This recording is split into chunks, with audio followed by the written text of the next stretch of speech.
Hello दोस्तों, आपका हमारे YouTube चैनल मनी मास्टर में आपका स्वागत है। तो आज हमारे चैनल का यह है 7वां वीडियो और आज मैं आपको बताने वाला हूं 5 ऐसे शेयर्स जो आने वाले टाइम पर आपको मल्टीबैगर बनते हुए दिख सकते हैं। और इनमें शेयर की सबसे खासियत बात यह है कि इन सबका प्राइस अभी 100 रुपए के भी नीचे चल रहा है और आने वाले टाइम पर आपको इनका प्राइस 100 रुपए के ऊपर जाता हुआ आराम से दिखेगा। तो वीडियो शुरू करने से पहले मैं आपको कुछ बातें बता देना चाहता हूँ। अभी तक आपने हमारे चैनल पर सिर्फ ट्रेडिंग से रिलेटेड ही वीडियो देखे होंगे, जहां हम रोजाना शेयर खरीदते थे और बेचते थे और आपको बताते थे हमारा लॉस या प्रॉफिट जो भी हमें होता था वो आपको हम डिस्कस करते थे आपके साथ। अब हम धीरे धीरे हमारे कंटेंट का एक्सपेंड करने वाले हैं और नए नए टाइप की वीडियोस आपके लिए लेकर आने वाले हैं। जैसे कि आज मैं आपको शेयर्स बताने वाला हूं जिनका प्राइस अभी 100 रुपए के नीचे है और आने वाले टाइम पे ये ऊपर जाने वाले हैं। सेम इसी तरह का कंटेंट धीरे धीरे हमारे चैनल पे आपको देखने को मिलेगा और बहुत कुछ सीखने को मिलेगा। तो इस एक और बात है, यानी कि जैसा कि आपको पता ही है, ये वीडियो बनाने का एक रीजन ये भी है क्योंकि अभी मार्केट क्या है कि नीचे की तरफ जा रहा है, यानी कि डिक्लाइन हो रहा है धीरे धीरे और हो सकता है आने वाले टाइम पे आपको इसमें थोड़ी और गिरावट देखने को मिले। तो ऐसे में अगर हम कुछ अच्छे शेयर्स को अगर पिक कर लेते हैं तो वह हमें आने वाले टाइम पे बड़े रिटर्न बना के दे सकते हैं। तो ये एक सही टाइम है अच्छे शेयर्स को अपने पोर्टफोलियो में जगह देने का। तो ये वीडियो भी उसी से रिलेटेड है। तो अब देखिए, इन जो भी शेयर्स मैं आपको बताने वाला हूँ 5 शेयर्स, तो ऐसा नहीं कि मेरे बताने के बाद आपको इन्हें खरीद लेना है, नहीं। आप मेरे बताने के बाद भी आपको इनकी एक बार जांच करनी है, इन्हें समझना है, इनके फंडामेंटल देखना है और जब आपको सब कुछ सही लगे तभी आपको इन्वेस्ट करना है। बिना सोचे समझे सिर्फ मेरे कहने से इन्वेस्ट नहीं करना है। मैं तो आपको बता ही रहा हूं, मैंने तो किया अपनी रिसर्च, उसके अलावा आपको भी अपनी खुद की रिसर्च करनी है। तो अब हम वीडियो शुरू करते हैं। तो हमारा पहला शेयर है IRFC, Indian railway finance corporation. Indian railway finance corporation, जैसा कि आपको नाम से पता चली गया होगा कि यह कंपनी रेलवे से जुड़ी हुई है और रेलवे से संबंधित काम करती है। यह कंपनी रेलवे की दूसरी कंपनियों को लोन प्रोवाइड कराने का काम करती है, यानी कि आरवीएनएल, रेलटेल, आरकॉन, इन सब कंपनियों को यह लोन देती है और उन्हीं से ये अपना प्रॉफिट जनरेट करती है। अब इस कंपनी में सरकार की हिस्सेदारी है 86%, यानी कि ये कंपनी गवर्नमेंट कंपनी है और बहुत जल्द आपको इसके अंदर एक OFS आता हुआ देखने को मिल सकता है जिसमें सरकार अपनी हिस्सेदारी कुछ कम करेगी। मेरे हिसाब से आने वाले टाइम पर IRFC में आपको अच्छे रिटर्न मिल सकते हैं। इसका प्राइस आपको 100 रुपए के ऊपर जाता हुआ देखने को मिल सकता है, क्योंकि देखा जाए तो IRFC फंडामेंटली बहुत ज्यादा मजबूत है और NBFC कंपनियों में इसकी सबसे बड़ी खास बात यह है कि इसमें कोई भी NPA नहीं है, यानी कि इसने जिसको भी लोन दिया है इसका लोन वापस इसके पास रिटर्न आया है, यानी कि इसको ब्याज के साथ पैसा वापस मिल गया है। वहीं दूसरी कंपनियों में हम देखते हैं कि इसमें NPA हो जाता है, डिफॉल्टर निकल जाते हैं जिसकी वजह से उन्हें नुकसान होता है। IRFC में फिलहाल हमें ऐसा कुछ देखने को नहीं मिला क्योंकि यह सिर्फ सरकारी कंपनियों को ही लोन देती है, इसीलिए। और इसमें तेजी का एक चांस ये भी है क्योंकि अभी आपने कुछ अगर 6 महीने से अगर आपने रेलवे के सभी स्टॉक्स के बारे में न्यूज को अगर इकट्ठा किया हो तो आपको पता चल गया होगा कि रेलवे को कितने ऑर्डर मिले, रेलवे की जितनी भी अलग अलग कंपनियां इन सबको ऑर्डर मिले हैं। अब इनको ऑर्डर मिले दोनों को काम करना पड़ेगा और काम करने के लिए चाहिए होगा पैसा और पैसा मिलेगा IRFC से और IRFC को मिलेगा इंटरेस्ट, यानी कि प्रॉफिट। तो ये मेरे यही कारण है कि मैं IRFC को आपको बता रहा हूँ। तो फिर भी ऐसा नहीं कि आपसे बाइंग कर लें, आप खुद भी अपनी रिसर्च करना अपने हिसाब से या फिर अपने फाइनेंशियल एडवाइजर से भी इसके बारे में एक बार बात कर लेना। तो इस शेयर को अपने रडार पर रखिएगा। तो हमारा दूसरा शेयर है मिष्ठान फूड।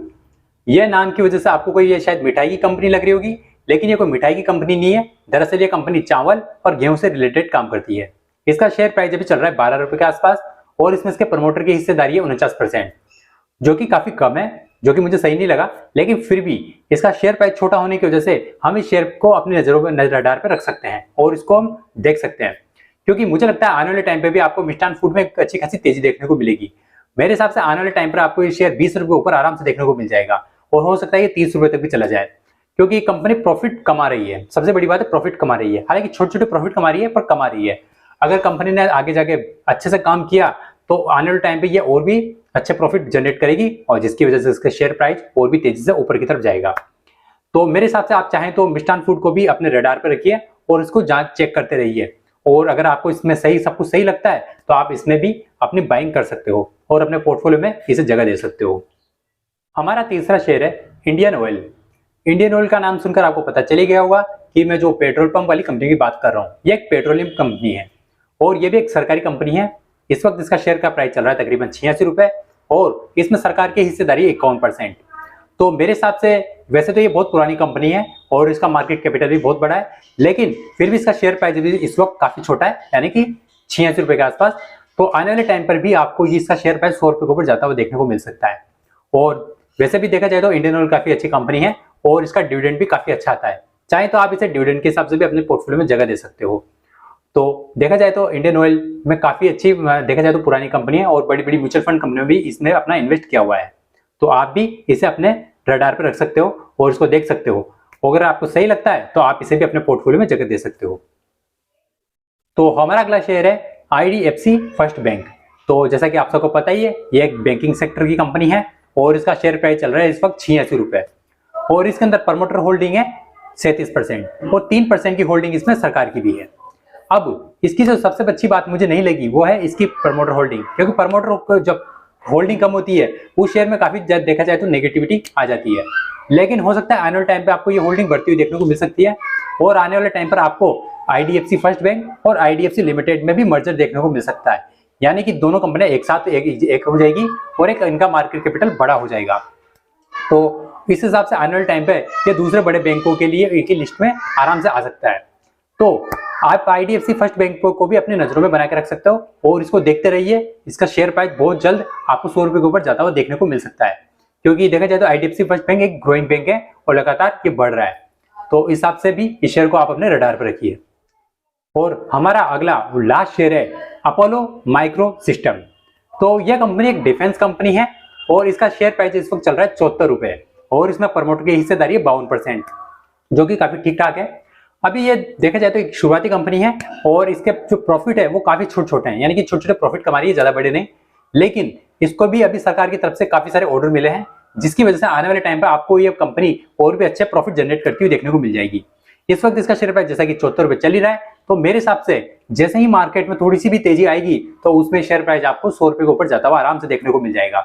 क्योंकि देखा जाए तो कुछ टाइम से आपने देखा भी होगा कि सभी डिफेंस सेक्टर के शेयर्स में हमें तेजी देखने को मिली है और अब म्यूचुअल फंड कंपनियां भी एक डिफेंस को लेकर अलग से फंड बना रही है, यानी कि जिस वजह से इन शेयरों में म्यूचुअल फंड का भी इन्वेस्टमेंट समय के साथ बढ़ सकता है। और एक बार ऐसा हो गया और फॉरेन इन्वेस्टर ने इसमें इन्वेस्ट कर दिया तो उसका शेयर प्राइस डेफिनेटली ऊपर जाएगा।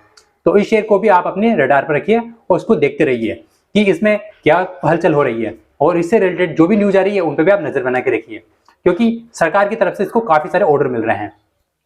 तो ये थे आज के हमारे 5 शेयर जो मैंने आपको बता रहा हूं, जिनका शेयर प्राइस इस वक्त 100 रुपए के नीचे चल रहा है और शायद आने वाले टाइम पे बहुत ज्यादा चांस है इन सबके शेयर प्राइस आपको 100 रुपए के ऊपर जाते हुए देखने को मिल जाएंगे। तो और इनमें से कुछ शेयर आपको मल्टीबैगर भी बनते हुए देखने को मिल सकते हैं, जिसमें से जैसे हो सकता है मिष्ठान फूड और IRFC या अपोलो माइक्रो सिस्टम, ये शेयर इनमें काफी तेजी आ सकती है। तो अब मैंने आपको जो शेयर बताया, ऐसा नहीं कि मेरे बताने के बाद आपको इन्हें खरीद लेना है, बिल्कुल नहीं।